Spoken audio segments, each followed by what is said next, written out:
Your research at Columbia is in part focused on what you call cool worlds, or worlds outside our solar system where temperature is sufficiently cool to allow for moons, rings, and life to form, and for us humans to observe it. So can you tell me more about this idea, this place of cool worlds?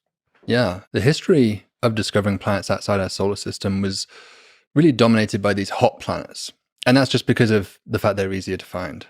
When the very first methods came online, these were primarily the Doppler spectroscopy method, looking for wobbling stars, and also the transit method. And these two both have a really strong bias towards finding these hot planets.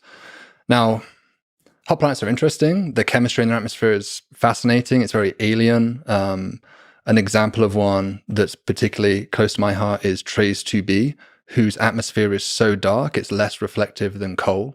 And so they have really bizarre photometric properties, yet at the same time, they resemble nothing like our own home.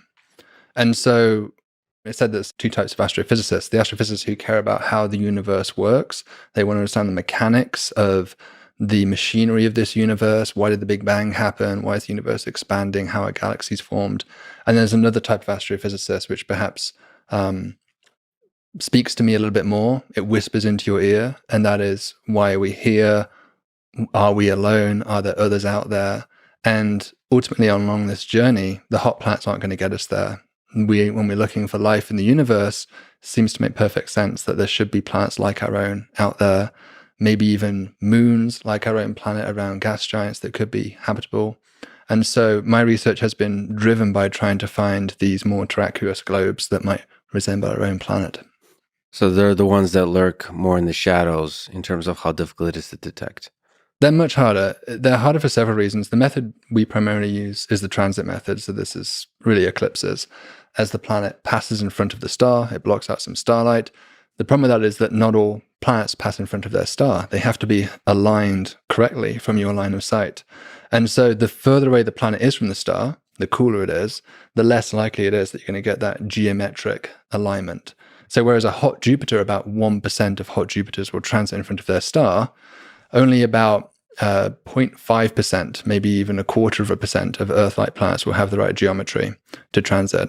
And so that makes it much, much harder for us. What's the connection between temperature of the planet and geometric alignment, probability of geometric alignment? There's not a direct connection, but they're connected via an intermediate parameter, which is their separation from the star.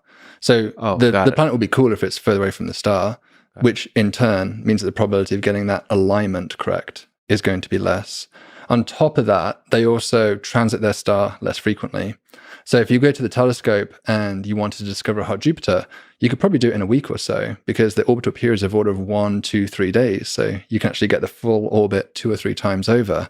Whereas if you want to detect an Earth-like planet, you have to observe that star for 3, 4 years.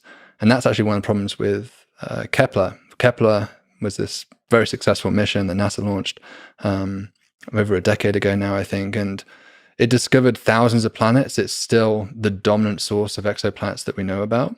But unfortunately, it didn't last as long as we would have liked it to. It died after about 4.35 years, I think it was. And so for an Earth-like planet, that's just enough to catch 4 transits. And 4 transits was kind of seen as the minimum. But of course, the more transits you see, the easier it is to detect it, because you build up signal to noise. If you see the same thing tick, tick, tick, tick, tick, the more ticks you get, the easier it is to find it. And so it was really a shame that Kepler was just at the limit of where we were expecting it to start to see Earth-like planets. And in fact, it really found zero planets that are around stars like the sun, that orbit similar to the Earth around the sun, and could potentially be similar to our own planet in terms of its composition. And so it's a great shame, but that's why it gives astronomers more to do in the future. Just to clarify, the transit method is our primary way of detecting these things. And what it is when the object occludes the source of light just a tiny bit, a few pixels. And from that, we can infer something about its mass and size and distance and geometry, all of that. That's like trying to tell what at a party, you can't see anything about a person, but you can just see by the way they occlude others. So this is the method. But this is super far away. how many pixels of information do we have? Basically, how high resolution is the signal that we can get about these occlusions? You're right in your description. I think just to build upon that a little bit more, it might be almost like your vision is completely blurry. Like you have an extreme, eye prescription, and so you can't resolve anything. Everything's just blurs. But you can tell that something was there because it just got fainter for a short amount of time. Someone passed in front of a light. Yeah. And so that light in your eyes would just dim for a short moment. Now, the reason we have that problem with blurriness or resolution is just because the stars are so far away. I mean, the closest stars are 4 light years away, but most of the stars Kepler looked at were thousands of light years away.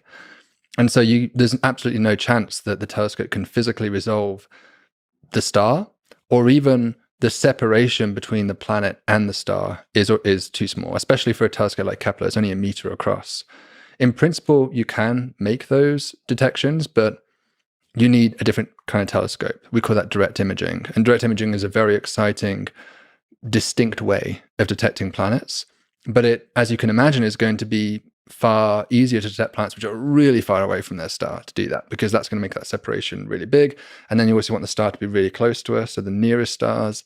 Not only that, but you would prefer that planet to be really hot, because the hotter it is, the brighter it is. And so that tends to bias direct imaging towards planets which are in the process of forming. Mm-hmm. So things which have just formed, the planet's still got all of its primordial heat embedded within it, and it's glowing. We can see those quite easily. But for the planets more like the Earth, of course, they've cooled down, and so we can't see that. The light is pitiful compared to a newly formed planet.